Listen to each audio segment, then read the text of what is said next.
Hi, ako nga pala si James Jacinto. Ipapakita ko lang pala sa intro ko kung anong ginagawa ko sa buong buhay. Minsan actor ako, minsan mukbangers, kain ako ng kain kaya ako tumataba. Minsan naman umaarte ako sa mga ads, commercial. Minsan naman nagta-travel kami para sa mga hunting location. At minsan naman taga-husga ng mga kinakain ko. Nasanay kasi ako sa timplado.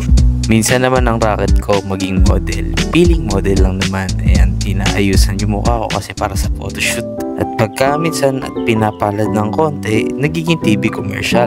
Ayan, panoorin nyo ang ingay-ingay ko. Ayan, pinangarap ko rin talaga maging singer.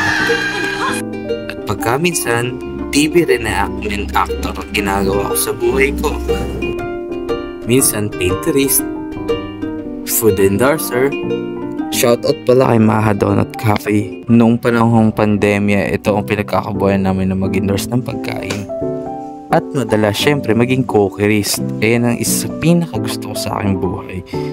At dyan nagtatapos ang intro ko sa aking buhay.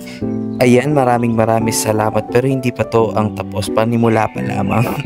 Ayan, sana supportahan nyo ang bawat post ko sa mga vlogs ko dahil isa ito sa pinagkakitaan ko. Naway sana kumita ulit ako dito sa vlogs ko. Sana huwag nyo pong i-skip yung mga ads ko dito.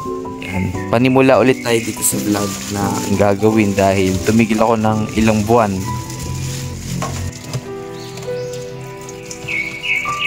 Ayan, magsisimula na po tayo sa vlog natin kaya huwag nyo pong i-skip. Ayan na.